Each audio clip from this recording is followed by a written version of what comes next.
Hello and welcome to another episode of the Portrait Profits Show. Man, I am so glad that you are here with us this evening. We've got a panel of three photographers who are experienced, who have learned a lot and have a lot to share. We'll get to that here in just a moment. My name is Jim Landers, and my mission is simple. I help portrait photographers like you make a great income doing what they love. Each week on the Portrait Profit Show, you get tips and systems on the business side of photography designed to help you gain a mastery over marketing and sales, reducing the struggles that most photographers face so you can finally get what you deserve. You're in the right place. Welcome to the Portrait Profit Show. The Portrait Profit Show is brought to you by Landers Photography School and Digital Pro Lab. And with Digital Pro Lab, we have Amanda. Hey, Amanda, how are you doing? I'm great. Always excited for a panel. So you know me. I get very excited about this. I love to hear the questions you're going to ask, and then I love to hear all the answers because they're different in so many different ways. Absolutely. Absolutely.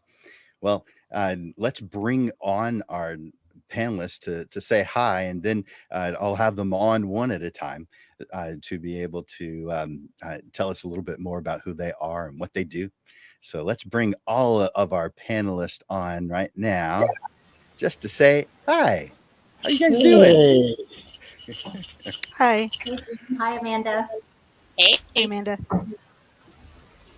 So we are going to be talking today about why these three photographers, these three wonderful people, became a professional photographer, why they headed in that direction. And so I want you guys who are watching to do me a favor real quick in the comments section. As they are commenting, if you like what it is that they're saying, if you love what it is that they're saying, click that like button, click that love button. And we encourage you to comment, to ask questions. We may even add a question. We've got questions lined up, but if your question really is perfect for what we're trying to accomplish, we might just include it. So we want to encourage you to do that. All right. So I'm going to let each one of them come on at one at a time. I'm going to take them off right now.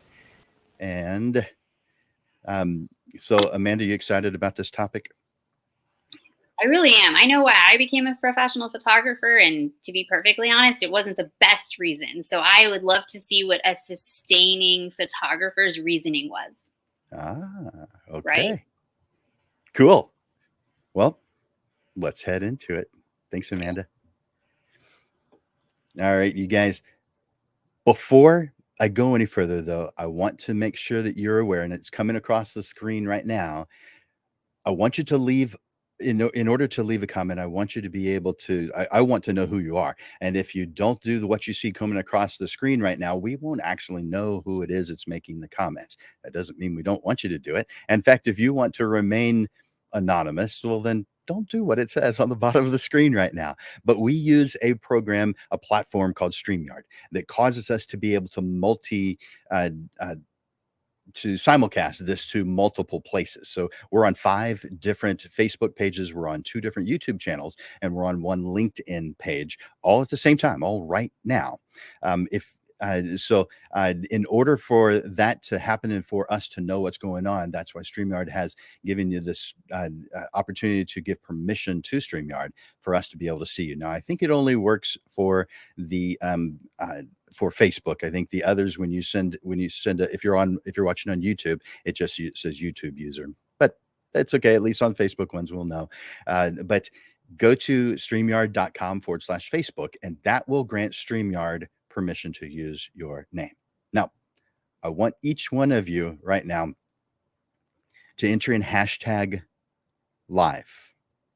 Hashtag live. And the reason I want you to do that is so I know who is watching live right now, who's here with us. And I didn't mean to take that off. There we go. When you enter in hashtag live, that tells me you're watching live. Now, if you're not watching live, if you're watching this later, then please enter in hashtag replay.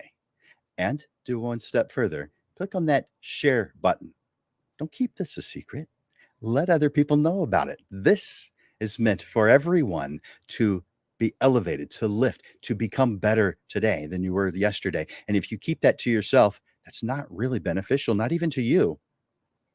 It's beneficial when you share what you learn and the ways that you grow with others. So click that share button. Let other people know that we're here. All right. Let's bring on one at a time our panelist to talk about why they became a professional photographer. First, we're going to bring on Stephanie. Hey, Stephanie. Hey, Put how you are you on guys in there. doing? Good. How are you Hello. doing today? I'm doing great. How are you guys? Good. Could you tell us a little bit about you and what you do? Yes, so my name is Stephanie Vasquez. I have been a photographer for a little over 12 years now. I do newborn photography and maternity photography, and I started out, I've always loved viewing pictures and stuff, but I actually started my photography business when I had my daughter. She's 15 now. But we were supposed to get pictures in the hospital and nobody ever came, so I didn't want other parents to go through the anxiety of what I was going through by not getting our daughter's first picture. So that's kind of why I'm doing it, and I love it. Awesome. Man, good story too. We all have certain things that motivate us, that push us in the direction that that we've gone in. And so thank you for sharing that about you and your story. Of course, thank you. All right. Thank you, Stephanie. And let's bring on Leah. Hey, Leah, Hi, how are you Jim. doing? Thank you. I'm doing great. I'm so glad you're here today. Can you tell us a little bit about you and what you do? Yes, absolutely. I have been a photographer here in San Antonio for 17 years now. I own Ever After Photography, which is a studio in Bracken Village. I photograph mostly high school seniors, but also headshots and women's beauty portraits, glam, and families here and there, a little bit sprinkled. When I first started, I photographed everything like everybody else: weddings, events, quinceañeras, you name it. And then after about 5 or 6 years or so, I decided to just shoot what I love, which was high school seniors. And I've been doing that since 2014 exclusively. And then once I got a brick and mortar studio, I branched out just a little bit more to more studio portraits. So that's about it. Nice. And guys, you might not know this, but Leah was at the very first photo essay meeting in 2006. Yep. Yep. And so we've known each other for quite some time. Mhm. And all of our panelists are fantastic, but I've been able to see Leah grow over a long period of time, and she probably doesn't know, but I check on her every once in a while, and just I just like seeing all the good things that she's doing and the beautiful work, and I can just imagine how happy those moms and dads are after creating those beautiful photographs of their high school senior kids. So thank you for all that you're doing for the San Antonio community. Thank you. Thank you, Joan. You just made my face turn red. I can feel it. But I appreciate it. Thank you. Thank you, Leah. And now let's bring on Chuck. Chuck Slaughter, how are you doing? Hi, sir. How you doing? I'm good. I am so glad that you're here with us this evening. Can you tell us a little bit about you and what you do? Sure. There's a lot to tell, but I'll keep it short. Well, I got into photography several years ago off and on because of the art. I got into it because I couldn't draw a straight line, put good colors together to be an artist. So I said, well, I just picked up my camera and started shooting. And then I found out real quick that there's a lot more to photography than just picking up a camera and pointing and shoot. It don't work that way. But since I retired as a professional nurse in 2019, I've been pretty much concentrating on improving my photography. So I'm like a fish out of the water. I'm a really just started my career as a photographer at 71 years old. So I got some pretty good instructors and stuff to that's teaching me a lot about it and everything. And I'm doing one of the hardest things for me to do, which is to listen and not try to be a leader. So, but it's coming along real good. I've learned how to make my camera happy. I've learned how to do some workshops on posing and this, that, and the other. I started out shooting models as a fashion photographer because I think the artwork uh, that a model goes through to make themselves look as beautiful as they are, their makeup, their clothing, and all that kind of stuff goes together to create a beautiful portrait. So I started wanting to shoot models. But as I advanced off into the business, I'm now wanting to move more towards portrait photography. As a matter of fact, I'm planning on taking a trip to Utah this summer to the Arcs and shoot some of those rock style formations up there in Utah, and hopefully create some nice wall portraits. So I'm expanding that to different uh, phases of photography, action photography, just whatever, you know. I like it all. Nice. So, um, starting your photography, getting serious about your, I've been doing photography for a little while, but starting to get serious about the professional side. Hey, that happens to everybody. So, so starting to get serious about the professional side of things at 71, which you've got a lot of time left, but that is probably later than average Joe starts their photography business. So, Yeah, what's your thought on that? What's your well, my philosophy on thought that? is one of the questions that you're going to ask after a while, if I had to Well, start my career don't at a answer too young, soon. okay, all right, I'll leave it alone. But yeah, I think I'm not in it to make a living. Uh-huh. I've already made my living, and so I pay my bills and everything. So Yeah. not in it exactly as a hobby either, but what I'm doing is start it up more or less as a family business, so I can pass it down to some of my grandkids, some of the young people in the family. I just started as a Good. family business. Nice.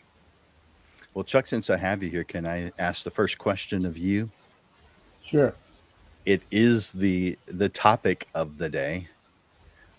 Why did you choose to be a professional photographer? I mean, you can you may love the camera, you may have passion for the camera, you may be able to press the shutter in front of things that you enjoy photographing, but why the professional side? Why did you choose to become a professional photographer?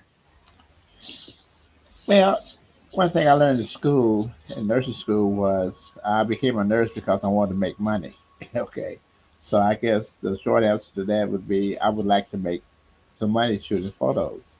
And I was lucky when I first got started, when I picked up the camera, didn't know what I was doing, and I got a job shooting a wedding. And I was lucky I didn't get sued, but they were good people. But the pictures was, and I just from that point on, I said, well, let me start picking up a book, start reading, start talking with people. And one of the things about photography, when you run across a fellow photographer, you know, they're more than happy to teach you, talk with you, you know, educate you on the business as much as they can. That's one thing I like about being a part of this here circle of friends I'm in right now. Nice. Well, thank you for sharing that with us. I appreciate it, Chuck. I'm going to now ask the same question of Stephanie. Oh, Stephanie, yes, sir. why did you become a professional photographer? Well, um, the freedom it gives me to make my own schedule, to be creative and artistic. I enjoy taking pictures and capturing the emotion of new parents holding their baby. Uh, yeah, the business it's kind of tough at times, but it's exciting and filling for me. Um, I didn't start uh, for the money. The money is good, But I just enjoy capturing the moments and the emotions and the smiles that a new parent gets, or even an old parent with a new baby gets. Siblings, it fills me.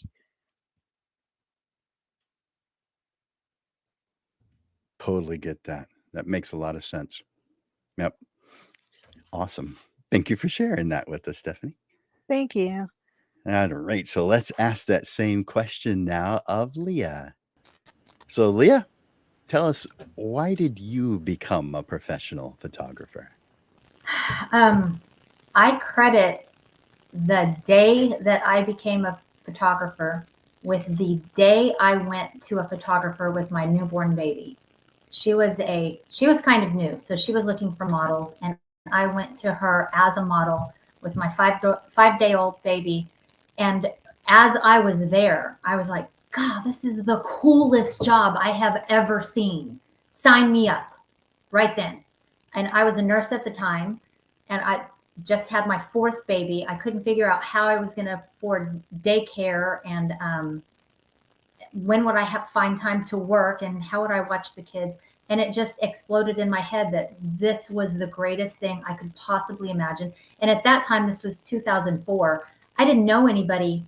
I didn't even know you could shoot with a digital camera at the time. I thought everything was film, and she was using digital. And I realized you could see the picture right then and there. And so I just went home that day, and I said, that's it. I figured out what I want to do. This is it. And I've never changed my mind. I eventually let my nursing license lapse. I never went back to it. And so I would say it chose me. I can't even say I chose it, because it wasn't any reason. I just thought, dang, this is the coolest thing I've ever seen, and sign me up. It is the coolest job there is. I totally agree. I think we all come to that conclusion, obviously in different ways, but it is. I mean, And what Stephanie was saying about the freedom that it gives you, I mean, that's a huge part of it. That your time, you get to make money, but you get to set your own schedule, and you get to decide what your business is going to look like, who you're going to photograph. If you want to photograph inanimate objects or people, elderly people, which is actually, my new focus is people my age and my mom's age. And I just feel like, wow, where else can you have all of this? Can you do all of this and support your family? So that's why photography chose me. Love it. Cool. Well, I'm going to ask you, Leah, the next question. Okay. Let's see, make sure I ask the right one. There we go. I want you to tell us about your philosophy regarding loving what you do and making a profit from it. I don't see a problem with it. I think most people in the creative field got into it in the first place because they love it. So dancers or musicians or artisans, people who like to work with their hands, they didn't start doing it because they were trying to make money at it. They started it because they love doing that thing. And I feel like it's only natural to make money at something that you love doing. Amen.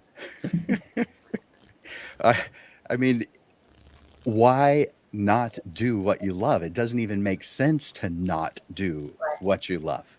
Right. So every once in a while, you come across a person who has this philosophy that you shouldn't be making photography an income source, that everybody can do it. So therefore, you shouldn't do that. But if you don't love what you do, are you doing the right thing? Right. So we should all love what it is that we do. So I love that philosophy you have. Thank you for sharing it. Absolutely. All right, let's ask that same question now of, let's see. Let's ask Chuck that same question. Chuck, what can you tell us about your philosophy about making money with photography? Yes, definitely got my answer. Because, like I say, I got into it because it's something I love to want to do. It's something I like.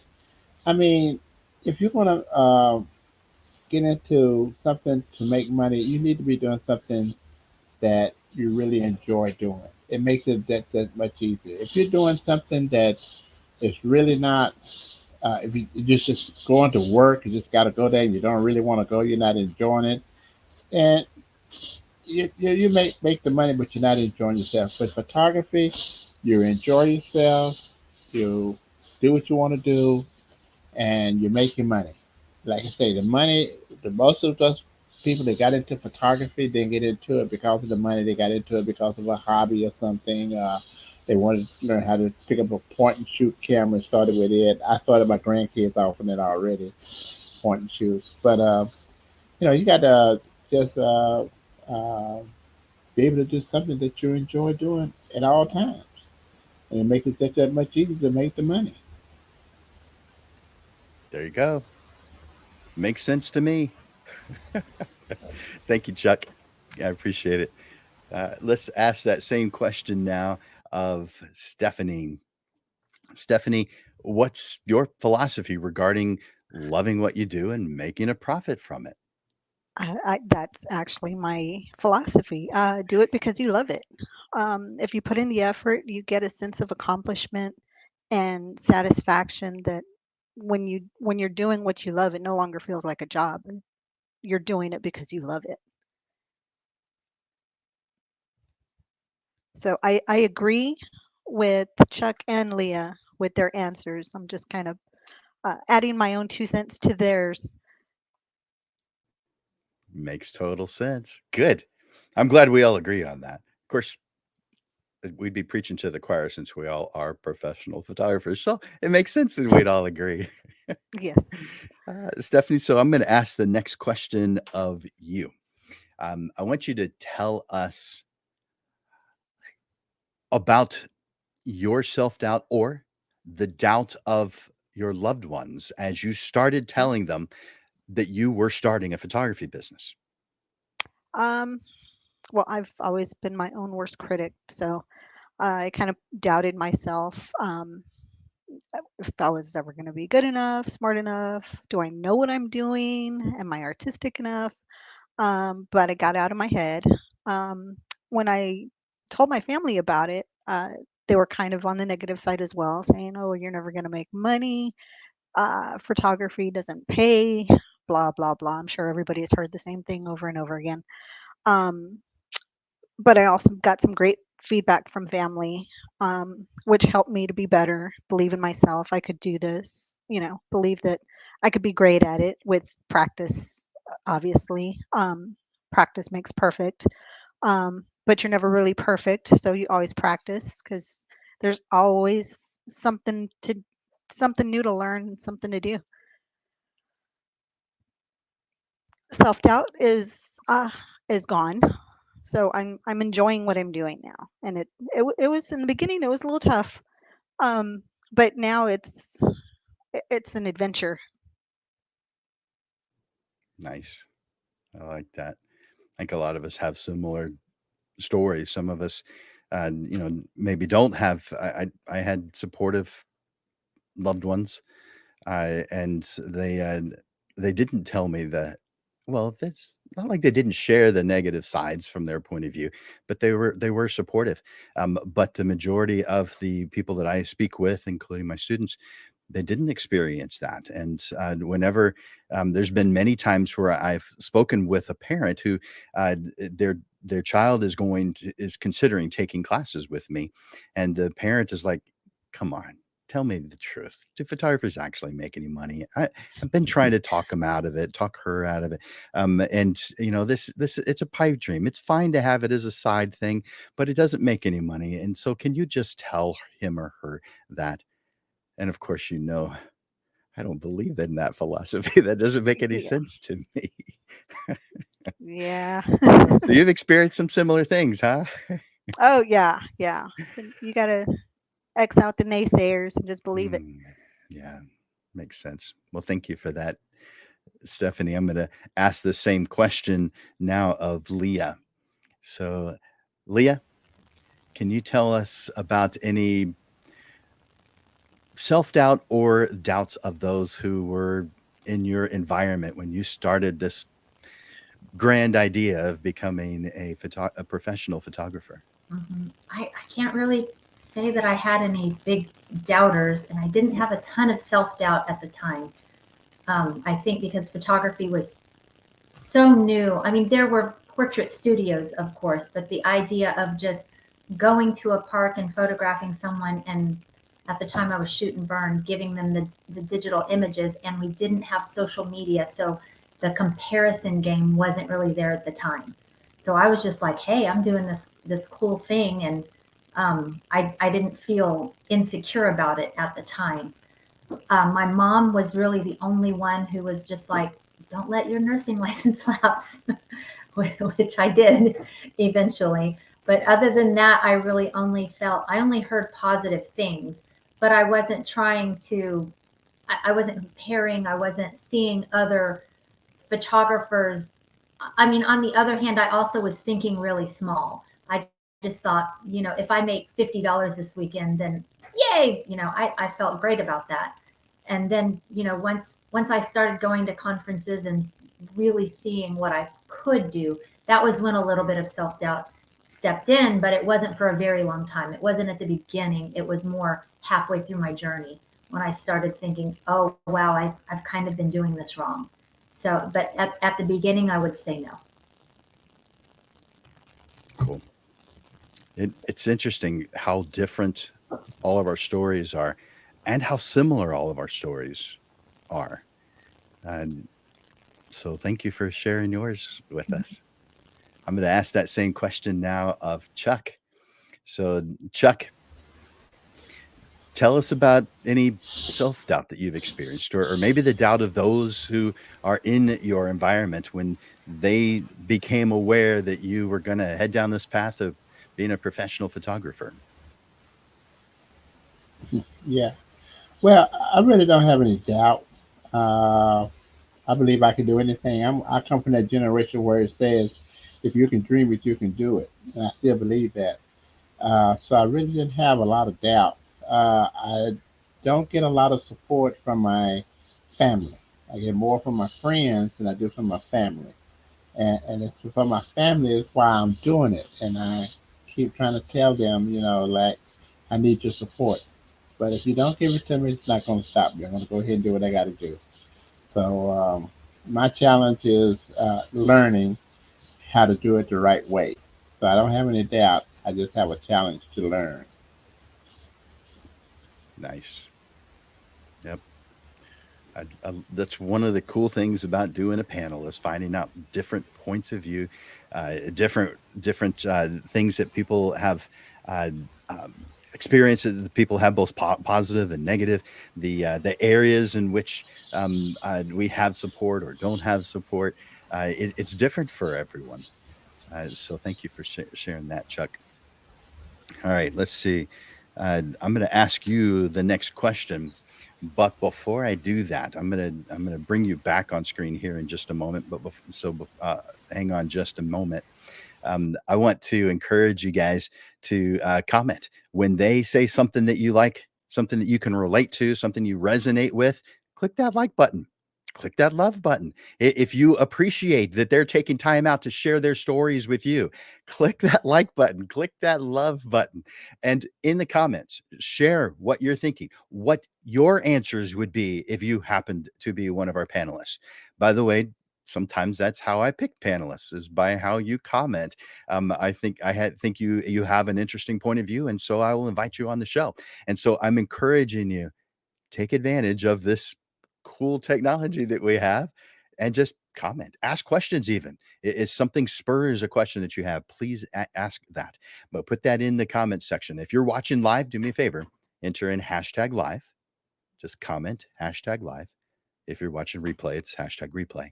But if you're watching right now, put in the hashtag live. And again, in that comment section, if you're appreciating what's going on, if you appreciate that they are taking their time to share their stories with you, say something along those lines. Say thanks for investing your time. Thanks for sharing this with us, or just simply thank you.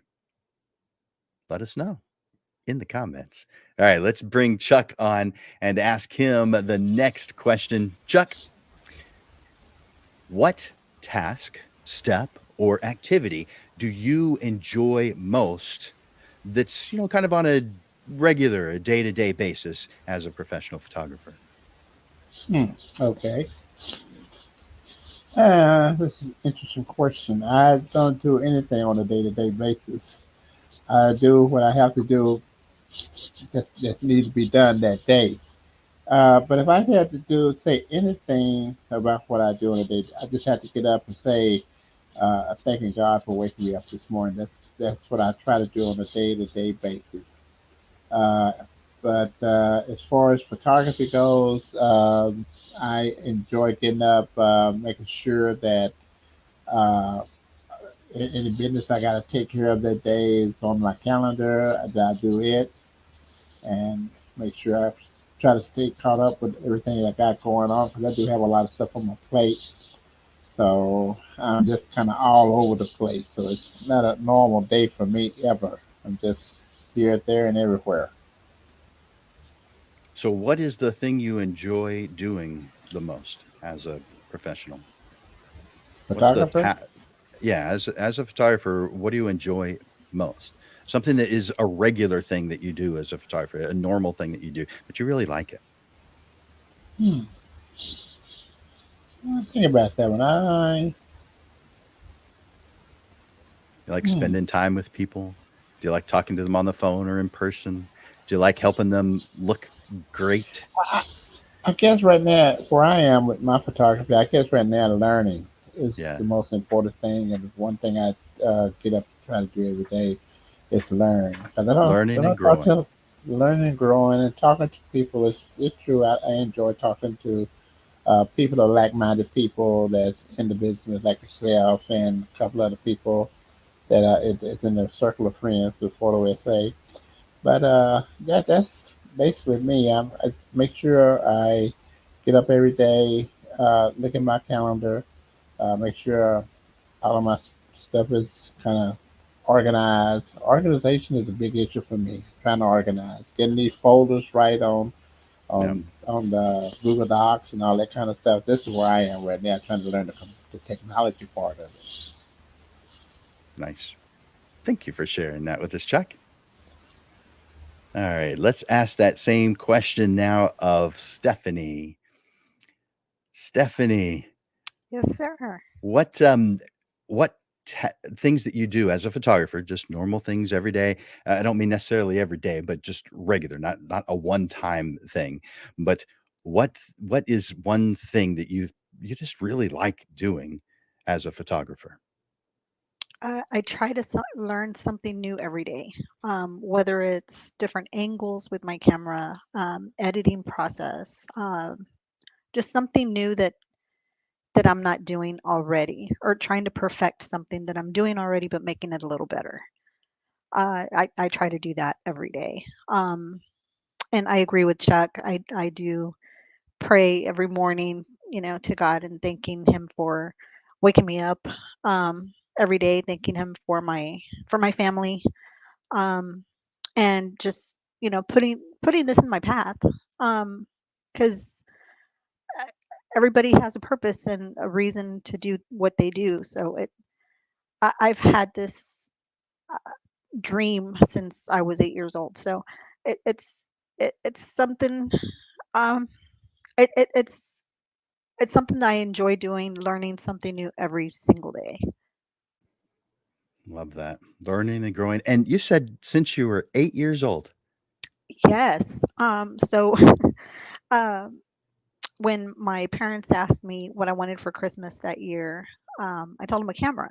So Santa Claus got me a camera. I had that camera for a long time. I took pictures of everything, everybody. I didn't know what I was doing, but in my eyes, they were the best.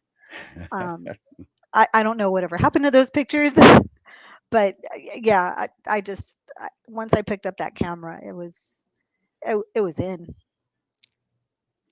Was it a film camera or a Polaroid film It was a camera, or Polaroid. It was a was it? ginormous Polaroid. Yeah. uh, yep.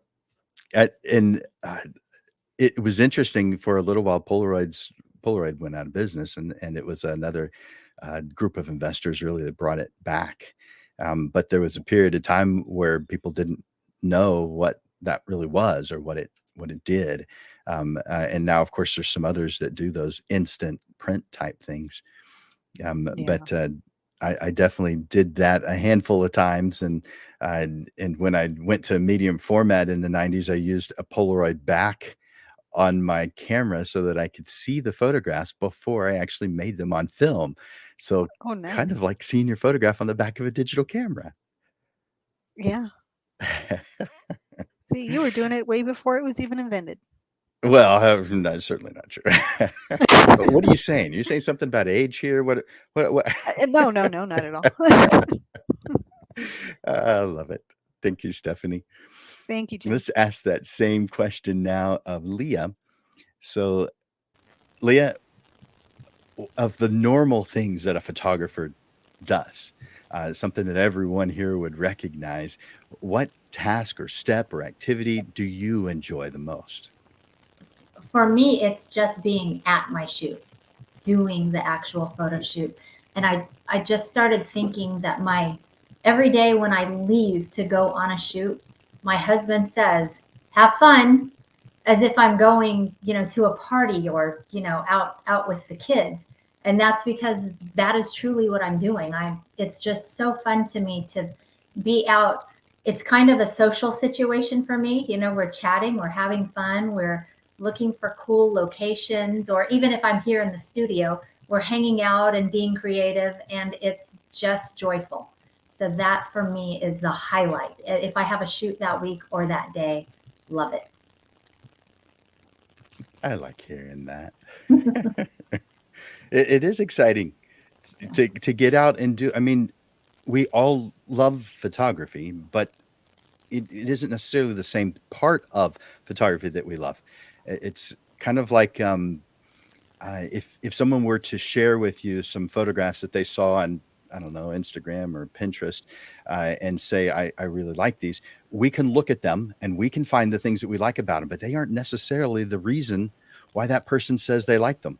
And Right. so Right. I don't know if you've experienced this. You probably have a client who has created, say, a Pinterest board of images to share with you, saying, I like this style. I'd like to have these mountains in my background. No, not that part. But I will sit with them and go through those images that they say that they've liked, because I want to know, I don't want to assume what it is they like about them. I want to Right. know what it is they like about them. So Tell me I'll what sit you with liked them. about this. Yeah. And sometimes it is exactly what I thought it was going to be, but it isn't always. It may be the expression, it may be the color, Right. it may be the pose or the distance, it may be the lens, and they just didn't know that was the reason why it was the way it was. But we as professional photographers, after doing it for a while, we'll start recognizing those kinds of things. We'll know that was created with a wide angle, that was created with a telephoto, just instantly. But they may not know that's why they like it. And it's something that we would be able to know. It's part of our, I don't know, responsibility, but it's something we love. So And I it's not know, like it's a task that we want, they're forced to do. We enjoy it. right. Sometimes they're surprised when you ask that question because they can't see that you can't Yeah. see what they see. That's Like they're exactly like, right. oh, I like the shirt, and you're like, oh, I thought you liked the lighting, or whatever. So Right. it always makes me laugh when people are surprised that you're asking the question. Yeah. Yep. That's true. Good one. All right. So I'm going to ask you the next question. Okay. So let's see. That is, what area of your business needs some improvement, and how are you going to improve it? All of them. I feel like I'm still a beginner at everything, but studio lighting to me is just really hard, because When you're out on location, you see beautiful light and you just have to figure out how to capture it. But here in the studio, you have to make it. You have to have a vision, and then you have to create the scene that makes it. So it's just a lot harder, and there's a lot more moving parts, and I always feel like I'm missing the mark. So I would say if I could devote an entire month just to lighting, that would be fabulous. Okay. So studio lighting or period, just lighting? Studio. Yeah. Yeah. I think studio. Cool.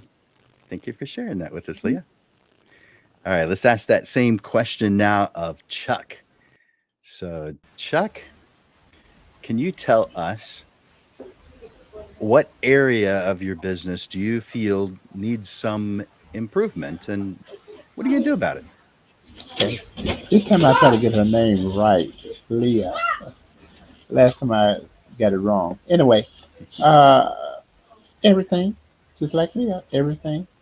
Uh, from my biggest challenge right now is, like I said, learn the technology of digital photography. When I started out, I was shooting with film, and I did a lot better with film than I am doing with digital right now. But uh, after some practice and stuff like this, I'm doing pretty good with digital, get some good sharp pictures and stuff like that at this point. But you know, just to put my finger on one thing, I just got to be education.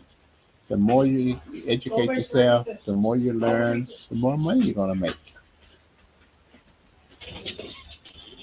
Makes sense. And we're learning more of what it is we love anyway. So, cool side effect of making some extra money because of it. Thank you, Chuck. I appreciate that. All right, let's ask that same question now of Stephanie. Stephanie, what can you tell us? What what area of your business do you feel needs some improvement, and what are you going to do to tackle that? Well, I agree with Leah and Chuck. I mean, all of it. um, you're never really perfect at business because business is always different and it's always growing. So I would, I would say I would need to improve on all of the aspects of business. I would have to agree with Leah. Lighting is so different in studio than it is natural light when you're outdoors versus indoors. It's a struggle sometimes. So both lighting and and the business side of things. Yes, Is that sir. right? Okay. Hmm. Very good. All right. So I'm going to ask you, Stephanie, the next question. And that Okay. question is, let's see, what do you do to keep yourself fresh and continue to grow? Oh gosh. Learning. I'm always learning, learning new things, new techniques. Um, oh gosh. Um, YouTube. For some strange reason, I watch a lot of YouTube. um, but different editing styles, composition, um, just always learning. That yeah, there's always room for growth. That's the truth. I totally believe that. Would you recommend that anyone watch the Portrait Profit Show if they want to grow on the business side? Oh gosh, yes. Obviously, that's why I'm uh, here. I love it. Thank you, Stephanie. I'm going to ask that same question now of Leah. So, Leah, what are you doing to help keep yourself fresh and continue to grow? Um, for me, I like attending workshops and conferences. Not I do get some learning there, but I feel like meeting other photographers and just rubbing elbows with other people in the industry, you take away a lot just kind of on the sidelines. And I mean, in addition to that, like Stephanie, online learning and YouTube videos, and I'm a course junkie. I buy course you can imagine, and I do refer back to them. But yeah, just the constant learning is actually, it makes it fun. It does make it fun, and there is so much to learn. And we always can do something to enhance or become better at what we enjoy doing, and Mhm. there's always something more that's there. I've said many times on the photography side, obviously the show's about the business side, but I've said many times about the photography side that if you were to stop everything and study photography as a full-time job, Mhm. in your lifetime, you will never learn it all. That's right. Yeah, There's I too much. totally agree. And that's fantastic. That's exciting. It may be overwhelming and cause some anxiety, Mhm. sometimes. I get that. But we have the thing that we love, the thing we enjoy, the things that brings us joy and that we can't wait to share with others. There's always something more that Right, never comes to an right. end. Man, we got lucky by having photography as the thing we love.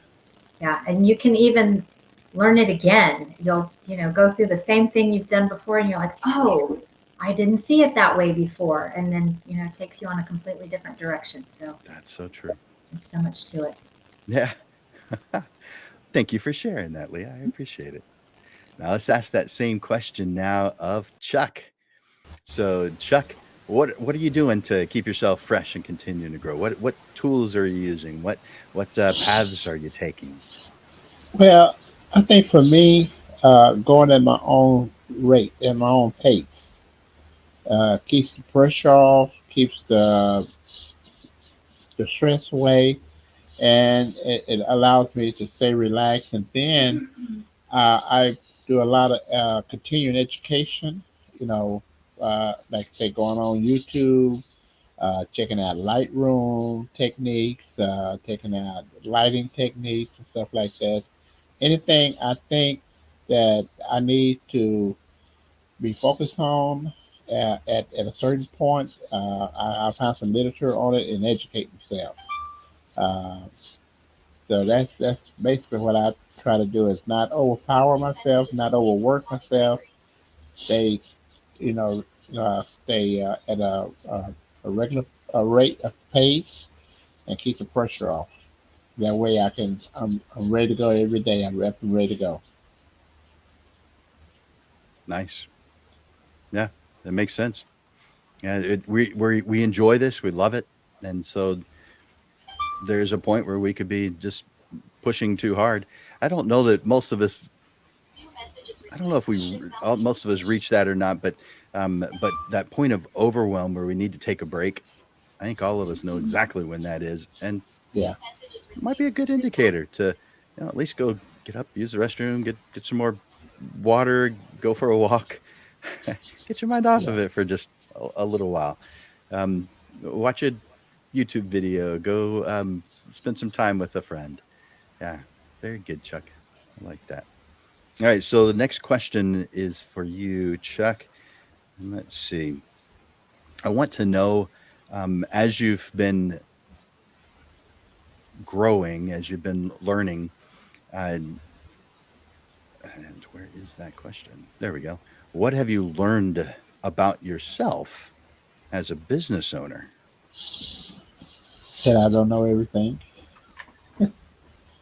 I don't know everything, and I have to admit that. And but about myself, I've I've learned that I have to stay persistent or consistent at what I'm doing and stay focused in order to be a good business owner. So I everything I just try to make sure that uh, everything that I do is is important to me for being a business person. That means taking care of all aspects of your business. A lot of people, the one thing that hurts them a lot, they don't do their taxes, and then they lose their business.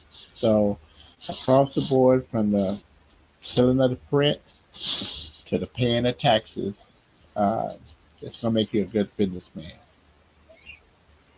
Do you feel that learning how to do the business side of things has made you a stronger or better person? It's definitely making me a stronger person because I wasn't paying any attention to the business side of photography in the beginning. I was, like I say, just picking it up, shooting. Somebody liked my work and they paid me a few bucks for it or something like that, then I got it. But now that I'm looking at the business side of it and the professional uh, part of it, I have a lot of people that tell me your work is good. I like your work. I tell them, I say, there's two eyes I have to please, and your eyes are important. There's the consumer eye, and then there's the professional eye. Now, when I have the professionals telling me that this work is good, then I'm ready to call myself a professional. But I can go out here and take some good pictures. And if you like them, you want to buy them, then I'll sell them to you. And I like them too, but it's something about the profession. They'll see all your little flaws and they'll point them out to you. And then you'll see them, and that's what makes you a better photographer. Where you can Nice. see up those flaws. Nice. Thank you, Chuck. I appreciate you sharing that. All right, let's ask the same question now of Stephanie. Stephanie, what have you learned about yourself as you've grown as a business owner? I I have to agree with Chuck. He kind of took my answer. I there's always room to learn more, learn new things. I learned that I can do this. I've learned that I appreciate the little things, um, and there's always room to grow. So I learned about myself that I love to learn. Who knew? Nice. What, you didn't know that when you were in public school or Oh no. in elementary, middle school, high school? You're a No, different kind of learner now than you I'm were a then? different kind of learner now, yes. Do you con do you know what that reason might be? Because I'm enjoying what I'm learning. When Okay, you were in school, you had to learn certain subjects and you had to learn, what they were teaching you to get your diploma to graduate, to do all that. But now that it's something that you enjoy doing, you want to learn more about it. You want to learn all that you can, and there's always something new, always something, you know, new products. Just always something new with photography that you never know everything. So I love learning. nice. Love it. Thank you, Stephanie. I Thank you. appreciate you sharing that with us. All right, let's ask the same question now of Leah. Leah, what have you learned about yourself as a business owner? Um, Much to my surprise, I learned that I was actually good at it.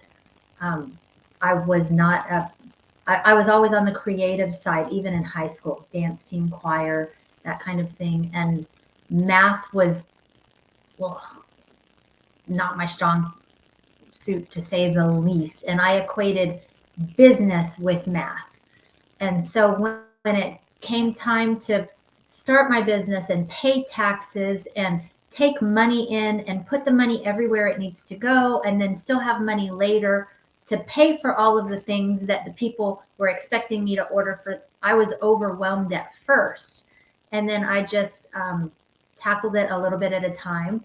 And like I said, I was very surprised to find out that I was good at it, that I was able to grow and grow my business based on business and not so much based on being a good artist. So that was very surprising to me. That's interesting. I think a lot of us have, I don't know necessarily an anti against numbers or business, maybe against sales when we start. Right, right. Um, but I think a lot of us are in a similar category, or it can at least understand what where you're coming from on that one, because I know that I wasn't. I mean, uh, during my schooling for photography, they didn't even talk about the business side.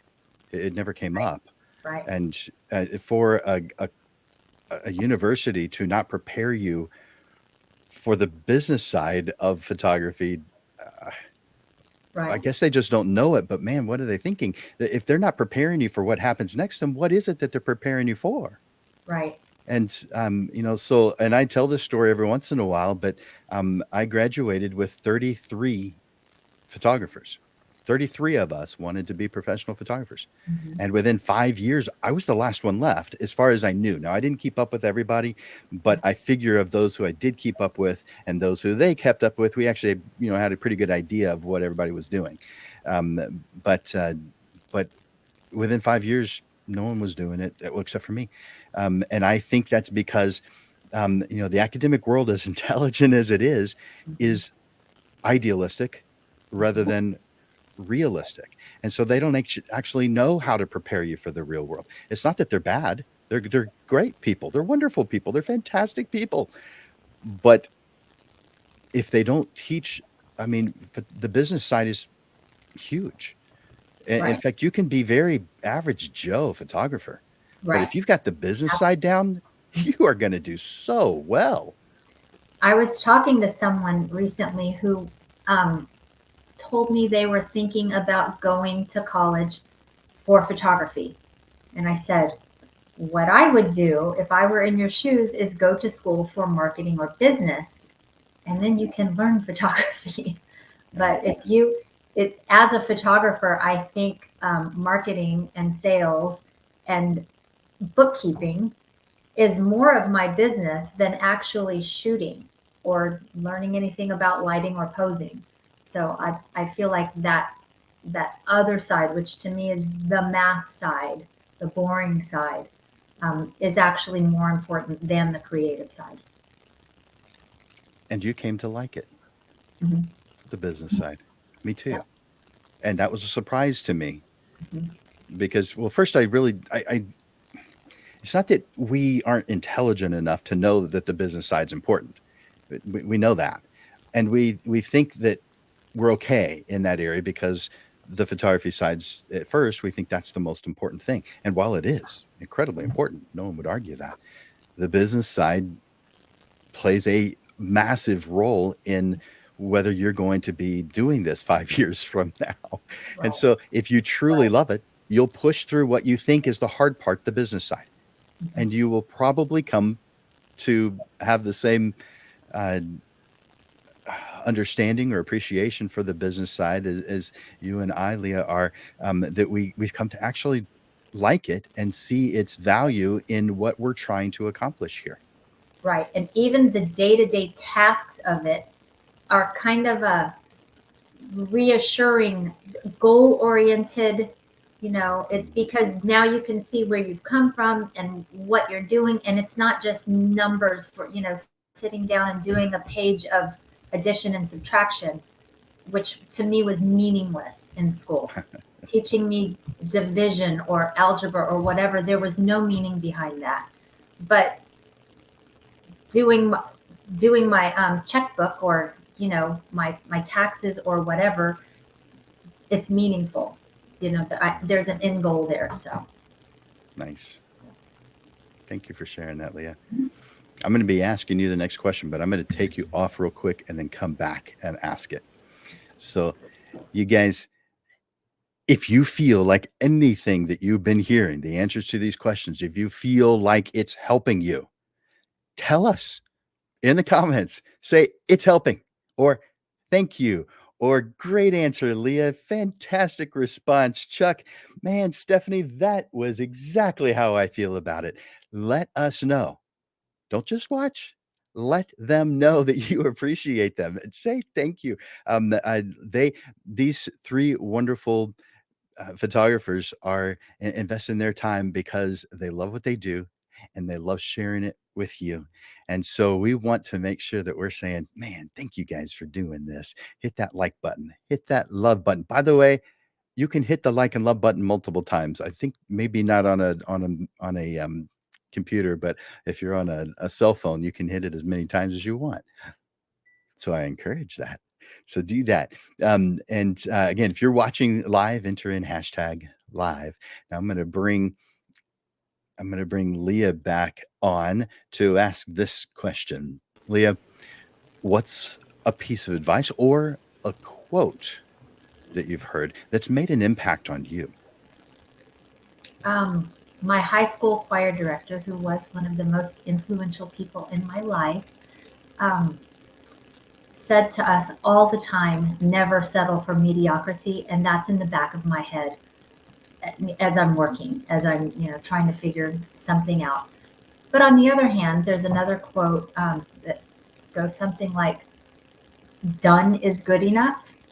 And so I have that one as well. And it's just a matter of deciding which one to apply at the time. But as a creative and a perfectionist, sometimes we don't want to finish something because it's not perfect yet.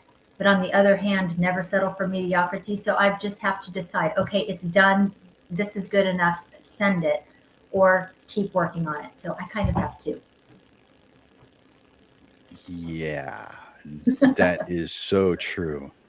Uh, it's not going to be perfect.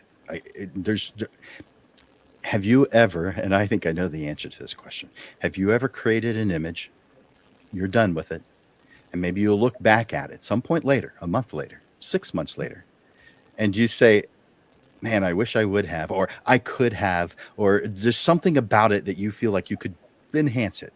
Mhm. Oh So yeah. I'm not the only one, huh? Or yeah, see someone else's work and they did it a completely different way, and you're like, oh, let me go back to that image.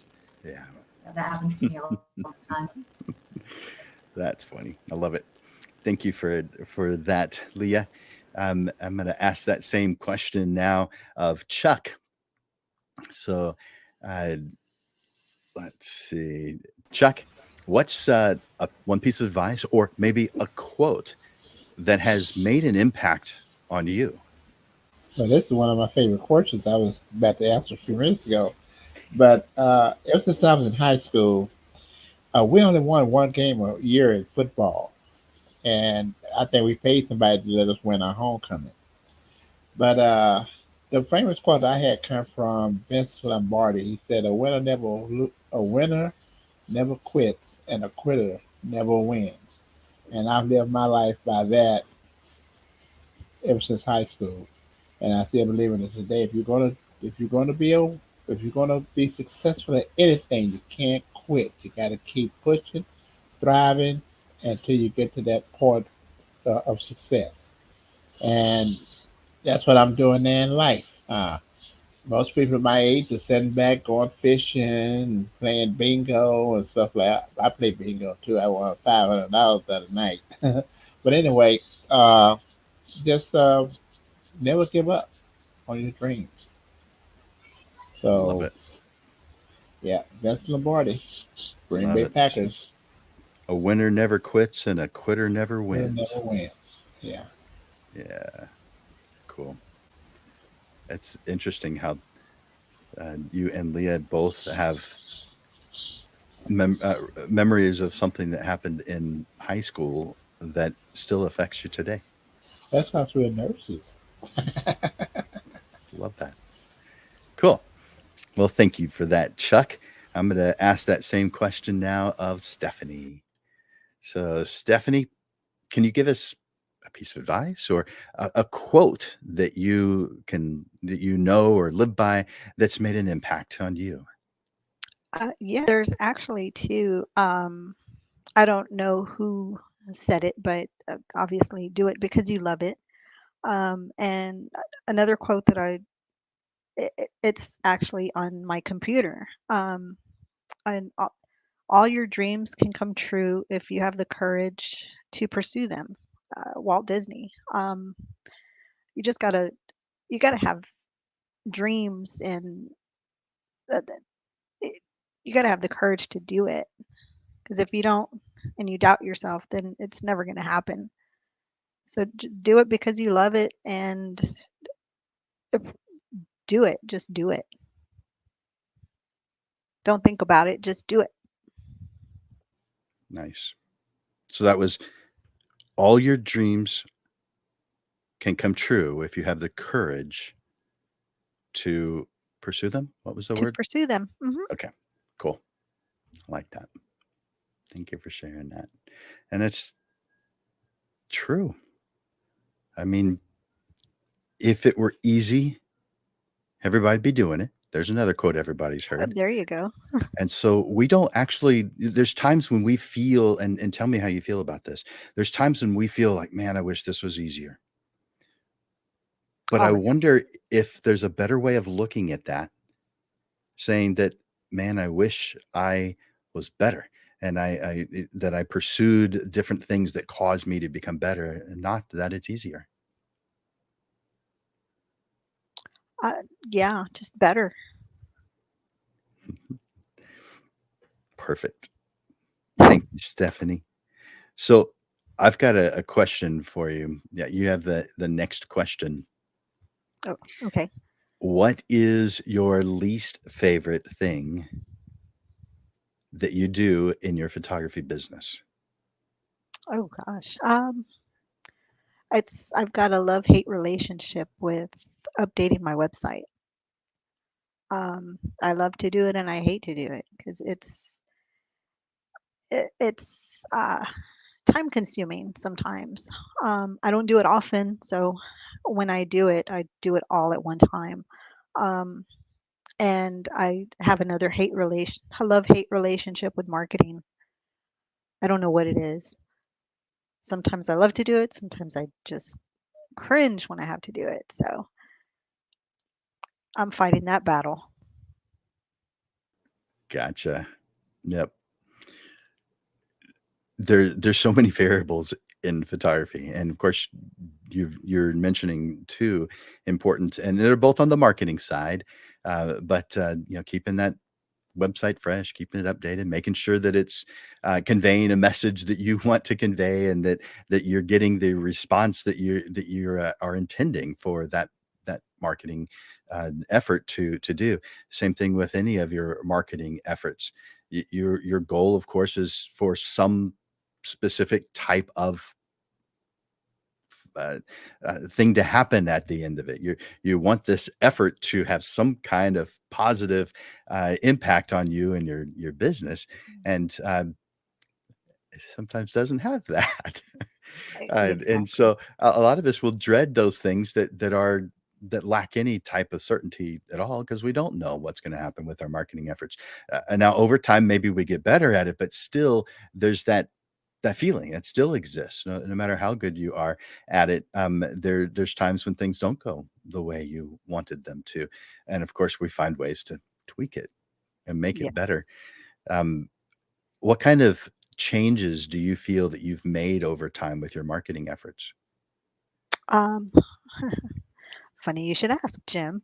Um, since our lunch meeting, I took some of your advice and I've got some of my work on the walls on uh, some two doctor's offices right now. And I have two meetings with RNs or DONs next week Yeah, with two hospitals. So I'm working it.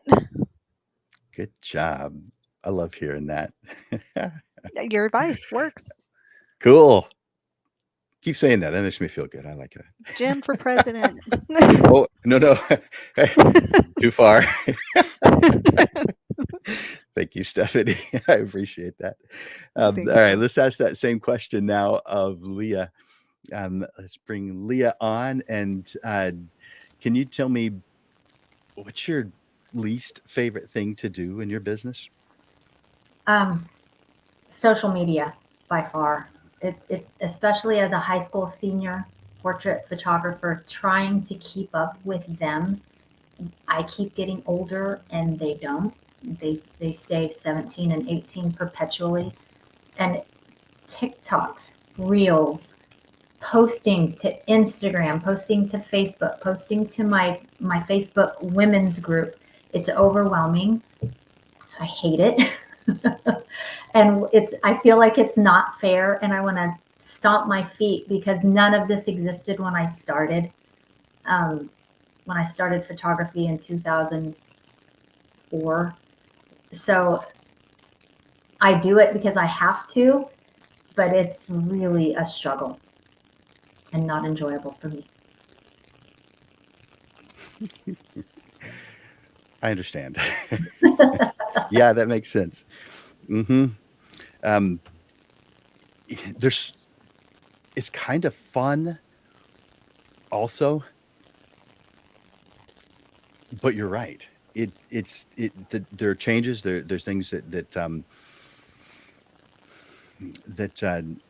don't know. Maybe we're not adjusting to as quickly as we'd like. I mean, especially since like when Instagram first came out and it was nothing but pictures, I was okay with that. Oh, I can post my pictures. I'm taking Yeah. pictures. I can post the pictures. And then all of a sudden they said, oh, you need to post videos. I don't want to. Oh, and you need to be in the videos. Your face needs to be on it. No, I'm behind the camera. So I'm uncomfortable with it. It's not where I want to be. It's not, I probably should outsource it, but even then I have to coordinate having someone else come to my sessions with me. It's just one more piece of work, one more, added something to my business that I really would rather not be there. But it brings it, it's how I get my clients. So And you're right, because depending on who your client is, you have to put yourself in the path that they're going to be in.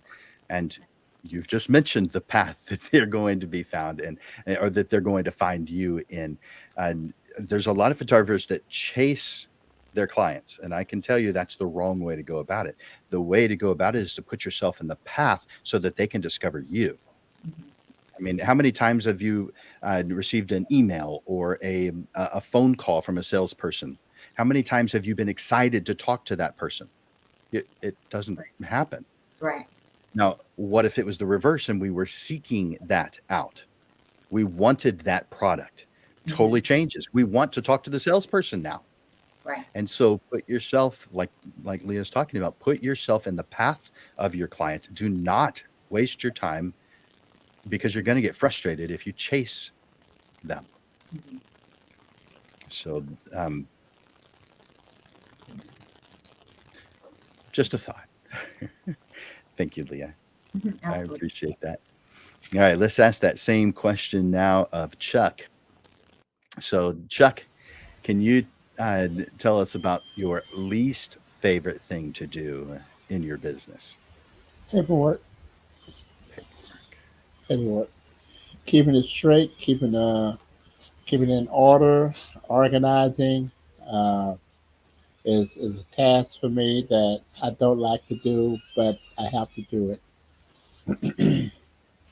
And marketing is another one, but I kind of like marketing because I'm learning how to sell a product, and that is very important. So it doesn't really bother me that much. But paperwork, uh, keeping up with it, doing it on after every shoot and everything you do is a challenge for me.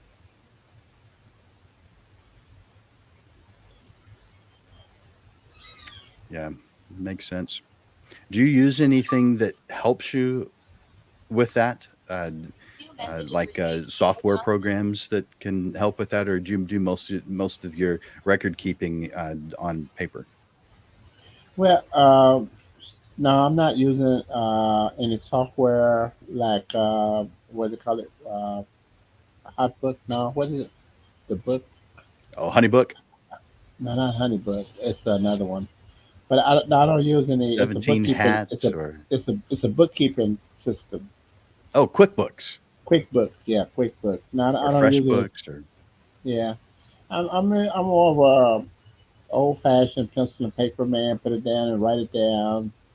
Uh, we got computers where you can just type in or whatever. But yeah, paperwork is a challenge for me, but because it's got to be done, you got to keep it up to date, and you know, But I just want to pick up my camera and go out there and have fun. But that's the easy part. But when you come back and take care of the business side of it, the paperwork got to be right. Yeah, that's true. What's the best part about paperwork? Is there a best side to paperwork? The best side Yeah, is having it in order all the time. there you go. Is having it in order. You know, if it's in order, you can go and uh, pick up what you're looking for. You can, just it's just there. You know, it's a good feeling. But if you got to go in there and you're looking for this and looking for that, and oh, I had it right here, and it's not there anymore. That burns me up. And my wife, she'll go in my office and call herself cleaning up. I said, you just messed up everything, and I knew where this was. Man, it's not there anymore. I love it. Thank you for that, Chuck. So I'm going to ask you the next question, and I didn't mean to take you off. And that question, let's see, what things would you do differently if you were, let's say, much younger and getting started today? What would change? What would you do differently? If I was much younger and getting started today, I would definitely like to have the knowledge that I have today back then. You know, and it'd be a lot easier. And probably what I would do with this dream that I have right now, I would definitely, if I was younger and going to use it for, career or something, I would definitely go and get some formal education through college. Okay, good. Through Landis Photography School. Hey, I like that. That's a great response right there. Are I'm you impressed. accredited? If you was accredited, I was going to do that when I was going to SAC. Yeah. And I asked her, can I go to Landis Photography? Because I was through the VA, the VA was going to pay for it. Say, can I go to Landis Photography School? Nope. It got to be accredited. I said, That's oh, right. trying to bring you some money. That's true. I've gotten that question many times over the years about VA, the GI Bill, there's another program also, and I can't remember now what that one was. But there's a handful of educational funding programs, and a small school like Landers Photography School, unless I paired with an accredited school like UTSA, let's say, unless I combine resources with them, then it's actually not possible for a school of my size to be able to get that. And so while I feel Landers Photography School is much more capable than any university on preparing someone to be a professional photographer, that's not what the government requires. It's not part Mm. of what they're doing, uh, and I'm sure they have really good reasons for doing that. But I've had to say no, I'm not able to do that a bunch of times over the years. So there was one guy that found a way around it, though. Are there ways around those kinds of things? Because this guy found some kind of a reimbursement program where if he Really? paid for it first and then he showed some type of completion, I don't recall now what it was. It may just been that I created a certificate for him, but they paid him back Mm. afterwards. But he mentioned that it was something that wasn't really part of the books. It was kind of a a way that he could get by with doing it, but nobody else probably was Somebody else going to to be able bend the to. rule a little bit. Yeah. I think he knew somebody who knew somebody. That's Yeah. probably what it was. Yeah. Those, they're out there like that. So who Uh, plays an important role in business, huh? Yeah. Who plays an important role in life. Love it. Thank you, Chuck. I appreciate that. Let's ask that same question now of Stephanie. Stephanie, uh,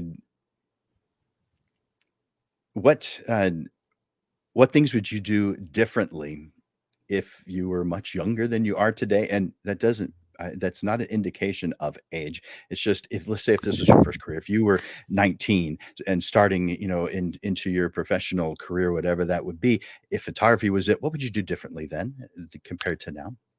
Oh gosh. Learn the business aspect of it first, definitely. Um, the taking pictures is the fun part, but learning the business side of it, learning all the aspects of the business side of it, I would definitely start with that first. And the business side is huge. I mean, It we, is. we keep bringing it back up because of how important it is. And, most of us wonderful creatives, wonderful, beautiful, fantastic, creative people that we are, we jump into this business without knowing enough about The running a business. business. So Yes. that's um that's pretty smart. So what would you do? What method might you take in order to gain that knowledge on the business side? What method would I take? Mhm. Education. Yeah, I'd take some classes. I'd definitely go to Landers. Uh, I don't know, education. Uh, I like your answer. Uh, I don't. It's the oddest thing. I had no idea when I began that I would enjoy the business side. Leah mentioned that earlier too. I had no idea. It was just there. It was part of the deal, but it was something I don't know. I don't think I avoid might be too strong a word, but I didn't want to deal with it, and I didn't realize to what extent how important it is to have that side down on things. And at some point that clicked. I'm not sure exactly when. I'm sure it was a combination of things that caused me to see it. Um, what caused you to see it? To see that the business side was important? Well, without the business side, you don't make any money. You can't really do anything without the business side. Otherwise, you're just taking pictures, and who's going to see the pictures? Who's going to be able to purchase the pictures? Who are you going to sell to? You got to know all that stuff. You got to know the marketing. You got to know the taxes. You got to know everything. Your niche. You got to know everything. You got to know that stuff. And at one point, we all get to the point where we say, we get to know because it's fun. We get to do this. Yes. So, so thank you for that answer, Stephanie. Let's ask that same question now of Leah. So, Leah, what would you do differently if you were if this was the first thing? I mean, nursing was, I believe, your first thing. Mhm. If photography was your first thing, how would you do it differently starting out? There's one specific thing that I really wish I could go back in time and redo, and that was naming my business. I wish that I had not gone with a cutesy ever after photography. For one thing, there's so many, and there's another business here in town. I get their calls almost every week. I should have just gone with my name, Leah Godfredson Photography. Name recognition is huge. And I didn't even really realize it until my kids got up to be in high school, and their friends didn't know that they knew me, but they didn't know I was ever after photography. Everyone knew ever after photography in school, but they didn't know it was me. And I thought, God, what have I missed out on? Because people didn't know that photographer was that person. And so if I could change that, now I feel like I can't. I mean, it's on my signage, and now everyone knows ever after photography. So I feel like it would be really hard to change it. Maybe I could, but it seems so simple to just name your business after your name. And I see on online forums, what should I name my business? And I'm always like, your name, that's it. Even if it's a long name, even if it's hard to spell, even if you don't like it, which I wasn't crazy about Godfredson. I thought people wouldn't be able to spell it, but who can remember Ever After? And a lot of, I don't know, just different photography names that are kind of cutesy. I feel like just your name is a no-brainer. So it's a huge regret of mine. That's interesting. I do like the name Ever After, but I I do agree that your business name probably should be your name. But one of the reasons that, and I don't always think that it's a case by case. Whenever I'm working with a student, a photographer, about naming the business, there's a lot of things, a lot of different variables that we talk about, and one is the either a succession plan or a how do you exit the business. And if someone's goal is to sell the business, then it's oftentimes a good idea to have it as not their name. So it just depends on what the end result. And it's one of the things I'm real big on is not starting going down the road until you know where you're going on that road. Because there's a lot of good roads out there, but only a handful that get you to where you're trying to get. To that point, though, I don't see a lot of people selling their photography business.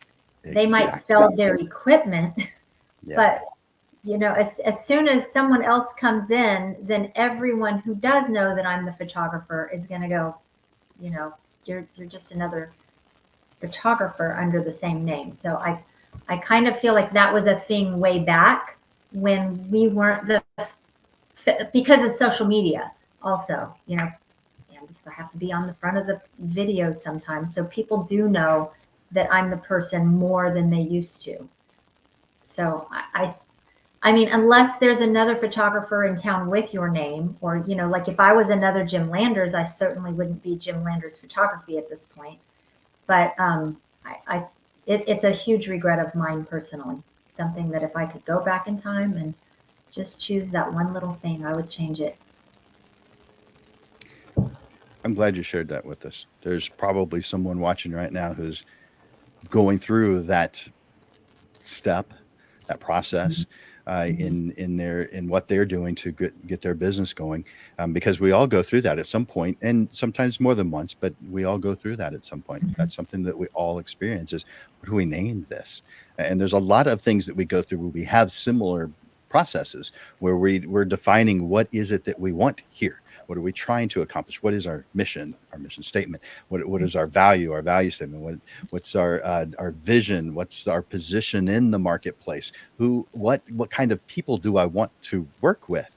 Because some people drain you, and there's no reason to waste time with them as a creative, because they're going to cause you problems.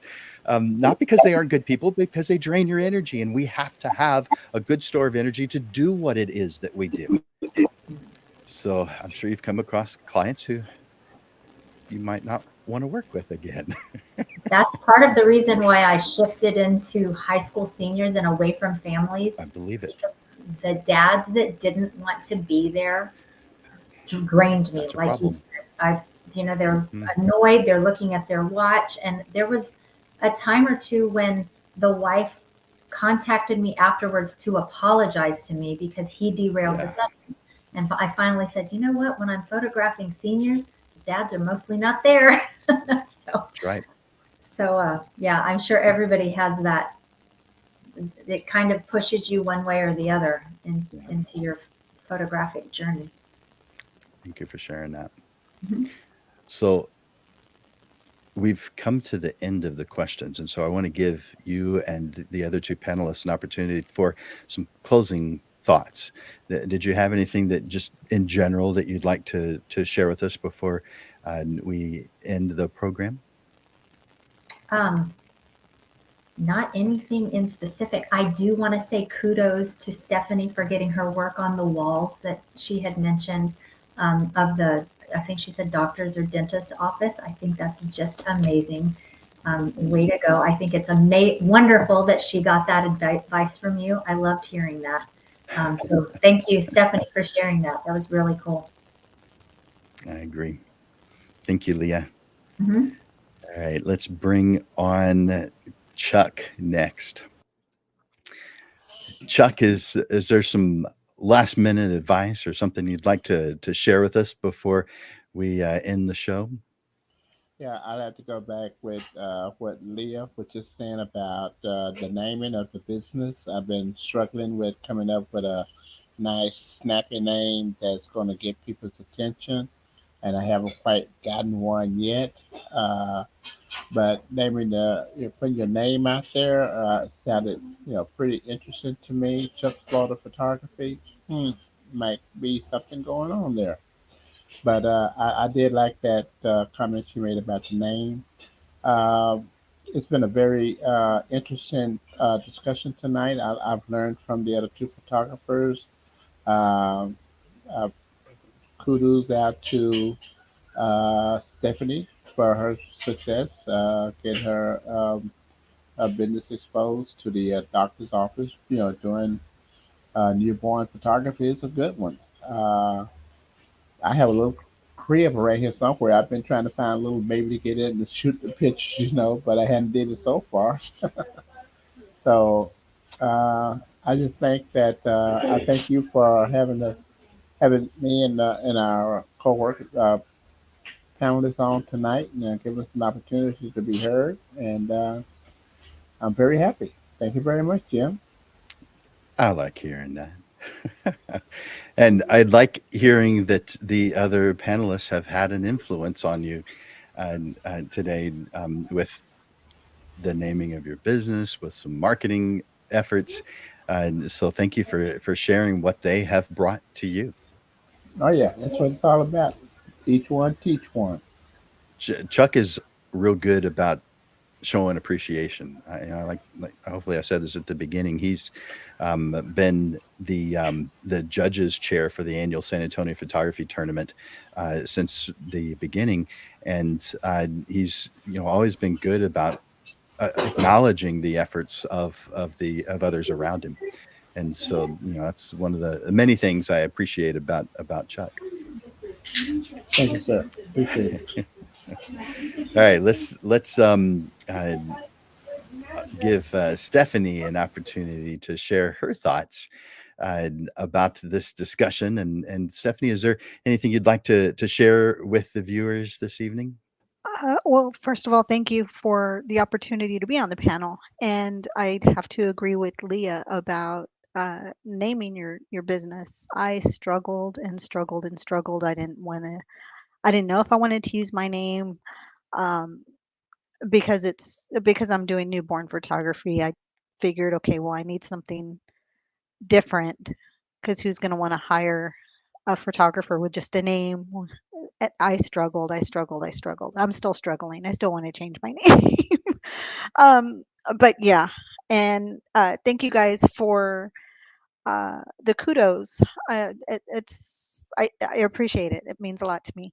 Um, yeah, just thank you for the opportunity to be on the panel, and it was great um, learning from Leah and Chuck, and uh, this was great. Thank you so much. Thank you for being here. Uh, I I like the different things that you've been able to share and how we can relate to each one of these things. And so thank you so much for investing your time with us and being willing to share what you know with the photography community here in San Antonio and beyond. There's the majority of the people who watch the show are in the San Antonio general area, but there are people watching from all over. In fact, last week there was someone watching from India. So Oh wow. so from all over, but most are in this general area because that's really where we do the majority of our marketing. Although we probably should expand that a little bit. So thank you so much, Stephanie. I'm going to bring the other two panelists back on, so you have an opportunity to say bye. And you guys online, you watching, do me a favor and thank them in the comments. If you've already done it, do it one more time. But thank them for investing their time and being here with us today because they rock. You guys who are watching are rock. You rock too. And of course, Amanda Digital Pro Lab, who I just brought on, she rocks too. So thank you guys for being here. Thank you. Thanks so much. Y'all have a good evening. Nice meeting everybody. It was great meeting you, Chuck. You too, It was, Stephanie. it was great meeting you guys. Thank you so much. Thank y'all so much. From Digital Pro Lab, we always want to bring people together, and I know it's something Jim is passionate about with as well, and not only bringing people together, but educating our community, and y'all are a huge part of that. I hope that y'all had people that mentored and helped you along the way through your journey. I know I'm pretty confident that every single one of you did, especially those of you that have already reached out to Jim. I know he's a big help as well. So thank you so much for being mentors for the community. If you Thank hadn't you. been, if you hadn't been in the photography tournament yet, I suggest you be there in October of 2023. Yes. I look for both of you in October 2023. I will definitely Okay? be there. All Yep, right. for sure. I like that. All right. All right. Well, thank you guys for being here. We appreciate your efforts this evening and ongoing, and all that you've done prior to this. So thank you guys. Thank you. All right. So Amanda, another wonderful group of panelists sharing their thoughts and opinions and giving us some wonderful advice. Yeah, they had a lot of feedback. I think it was great questions, and every one of them had their own perspective of their own growth. So hopefully that shows everybody that not everybody's path is exactly the same. We have sometimes similar struggles, but definitely some differences as well. And getting to know more people, and sometimes we struggle, I think, with asking, knowing what questions to ask somebody we're Yeah. wanting to be mentored with, or just need as a companion in the industry. And I know the questions that you've asked in several panels sometimes can be a really good template for starting conversations, not just in a panel setting, but in a setting like, just going and having coffee with a photographer because, you want to learn from them, and it doesn't just have to be, as you heard from the panelists, it doesn't have to be just camera related or lighting education specifically, right? But it can be business. It can be, struggling with, the fact that you have a disdain for marketing, in certain aspects, right? Trust me, I struggle with marketing too. We have to force ourselves to get creative or find niches within certain areas that draw interest out of us. But sometimes, having those conversations and being vulnerable with people within the industry will show us that we're not the only ones vulnerable in those areas. They are too, and they're thinking through the same problems and topics that we are. So it's great to just have each other as a sounding board. So I think everybody had really great advice. And like I said, we definitely love to hear that we all struggle with certain things too. So it makes us all feel like we're doing good, because we are. We're heading in the right direction. Absolutely. I love it. So you've got something coming up at the end of the week. Yes. Did you want to tell us a little bit about that? Absolutely. So hopefully I spelled everything right. Yes. So as a lot of y'all know, we love to throw parties at Digital Pro Lab. We do those for different reasons. Sometimes it's a big kickoff photo septiembre event. Sometimes it's a shop the block where we want to kind of highlight different creative or creative photographers or creatives and showcase their work. But this upcoming event, which is this Friday, the 13th, from 7 to 9 p.m. at Digital Pro Lab, this is a launch party. It's the first launch party we've ever had. And what we're going to do is we're going to be kicking off the launch of photo nights. We've seen that there is a need for additional education. Jim is amazing and does great photo classes. So I absolutely recommend him as well.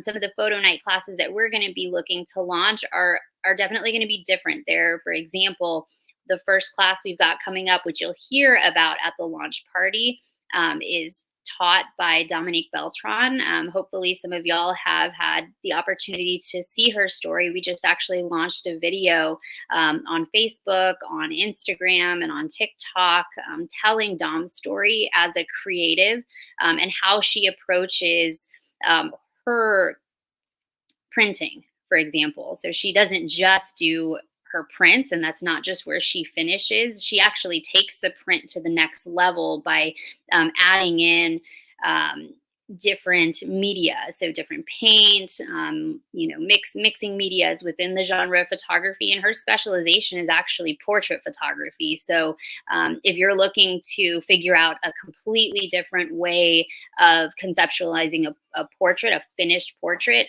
this potentially could give you an edge. And that's the type of photo nights classes that we're going to try and bring, are just something that are a little bit more outside of the box. So we'll be talking a lot about what that means and how we're going to help reinvigorate and inspire our photo community. And that's all of our photo community. So hopefully you can gain some knowledge from some of the different creatives within San Antonio.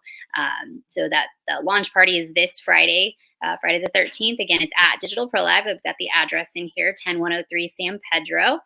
So hopefully y'all can come. There's going to be a liquid light show, which if you don't know what that is, it's going to be super cool. So come check that out. We'll have a DJ. Lots of the photography community is coming out. So come, if you're struggling with trying to meet people within the industry, this is absolutely the place where you're going to meet people within the industry. We're bringing lots and lots of people from throughout San Antonio, different genres of photography, and we're all going to be doing the same thing that we love, talking photography, talking about printing, talking about educating within the photography community. So this is a great opportunity for any of y'all to come and hang out with us. It's a nice, easy method of kind of immersing yourself into the community, which is what we love. We always throw that party and it's always fun. So hopefully y'all can make it out. I know Jim's going to be there, right, Jim? Yes. I'm looking forward to it. On Friday evening, I'll be there. Yeah, thank you for doing stuff like this. And I mean, this, you guys probably are well aware, but just in case you're not, Digital Pro Lab is doing all kinds of things all the time to help us as professional photographers look like heroes to our clients, helping us to grow, not just on creating beautiful photographs, prints, and on different papers and different ways. That part is great, and that's really all that we expect of them. But they're doing so much more than that. So Amanda and her team are doing things that uplift us and make us look fantastic, cause us to have more knowledge. And of course, the more knowledge we have, the more confidence we have, the better we're able to get out and do the thing that we love. So thank you and your team, Amanda, for all that you're doing for the San Antonio photography community and beyond. Thank you. Yes, you do. All right. So I want to invite you guys to, and let me bring this up to Lunch with Landers. Because every week I take a photographer to lunch with me. And so if your only excuse can be maybe you don't have a way to get there, because I'm paying for it. I'm paying for your lunch. I do this every single week. I've done this now with over 100 different photographers, taking them to lunch, and it takes a long time to get to that. And you may think, well, if today's the 99th episode, then how have you done one? Oh, by the way, today is the 99th episode of the Portrait Profit Show. 99. That's a lot of episodes. But the reason why I've done over a larger number than that with Lunch with Landers, because I sometimes do more than one in a week. Not very often, but occasionally I do. So that's Lunch with Landers. And let me put that in the comment section, because I don't expect you to have to type all that out. So I'm going to put that right now into the comment section. And all you have to do is click a link that takes you to my calendar. Then you get it on your calendar. So take advantage of that. Lunch with Landers. And the other thing that I do is a Zoom call to go over whatever it is that's important to you, that you need help with on the business side of photography. And so that is, and let me take that off. There we go. There's the link to that, and it blocks part of it. So I'm going to take it off and put that in the comment section. This also takes you to my calendar. And it won't just show Tuesdays like the Lunch with Landers will, but the one that's coming up in your newsfeed right now, or in the comment section, is the link to the business assessment consultation. It's a free 30-minute consultation to talk about you and your business. We can talk about naming your business. We can talk about your pricing. We can talk about your marketing. We can talk about building a mission statement or a positioning statement or who your target market is, whatever it is related to the business side. I help you out with that. It's what I do. It's what I've been doing for quite some time. Over 4,000 photographers so far have taken advantage of one of our business classes in one form or another. And so certainly recommend and encourage you to take advantage of that. Now, of course, every single week we have the Portrait Profit Show, and every single week there is a different topic. So it's on the second Tuesday or second Monday of every month. It is in the evening, like it is right now at 6:30. But every other Monday, it's at noon. And so the next show that we're going to be doing is called The Perfect Price List for Portrait Photographers. Now, you may not know, but there is a perfect price list, and it's not like any other photographer. It's unique to you and what you're trying to accomplish. As a portrait photographer, you are creating a customized product. It's only you that are creating what it is that you're creating. It's not a commodity. There are types of photography that are more on the commodity side of things, and so their prices are based on what the market will bear, what other photographers are charging. But as a custom artist portrait photographer, your prices have absolutely nothing to do with what other photographers charge, and I can prove it if you come to the next episode of the Portrait Profit Show. It's Monday, this coming Monday at noon, and it's our 100th episode. So special for myself and Amanda. And so put that on your calendar. 1 week from today is the perfect price list for photographers. Now, as far as the other classes that we have coming up, I want to tackle a handful of things like helping you build your mission statement. And so maybe we'll do that as one of the future ones. Now, it may take you longer than an hour show to build your mission statement, but at least you'll have a foundation for doing that. And maybe we'll do another show on building your value statement, another show on building your vision. We'll talk about it and we'll come up with something. But we want something for you to be able to build so that you can sustain your business. One of the things we have found, both Amanda and I, is photographers come and go a lot. There's photographers that get started and they're so enthusiastic and they're so ready to go, and then all of a sudden they're gone. They disappear. They come. They're here. They've got so much energy, and we believe them because of the energy they're bringing. There's nothing about what they're saying that would cause us not to. And then they're gone. Well, what would cause that? My thought is they lack the strong foundation from which to build their business from.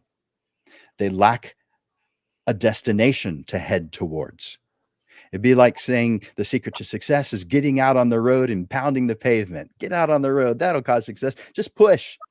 Watch other people. Watch some YouTube videos. Guess what, guys?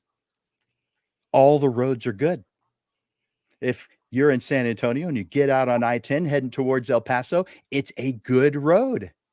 But if along the path you decide, I want to go to Houston, then you've wasted a huge amount of time going the wrong way on a good road, meaning there's a lot of good tools in front of us, a lot of good advice in front of us. But the difference in making your business successful is not the difference between good and bad. It's the difference between good and right. And the only way to know what's right is to define where you're going. Otherwise, you're wandering around a whole lot of good things. They're all good, and you can justify it as being good, but that justification won't cause success. So stick with us because we want you to be successful. The things that we're doing that cause you to become a hero, are causing us to become a hero too. This is a win-win situation. We help you, and in turn, the default is it helps us.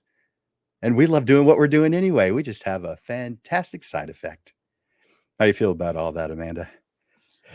Totally agree. I would love to hear people, because I know we've got a lot of people that have been watching since the beginning of it, to see how they've actually implemented some of the things that, you've spoke on or talked about, or even some of the panelists that have been on here have really had some amazing advice on how that's been implemented. Yeah.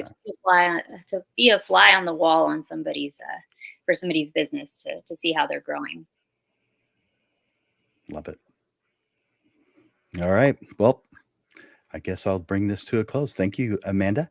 And we'll see you on Friday.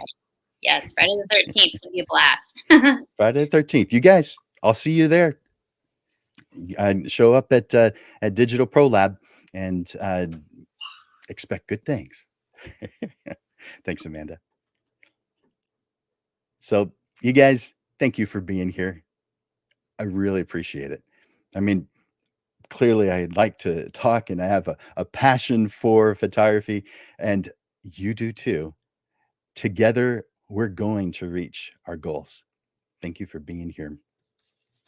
For Landers Photography School and Digital Pro Lab, this is Jim Landers bringing you the weekly Portrait Profit Show, giving you evolving content, awareness, and even fun to the business side of photography through helpful information, step-by-step processes, and action steps that will help you with the struggles you deal with now so that you are constantly realigned to the success you deserve. Be here every Monday for a different way of looking at the business side of photography.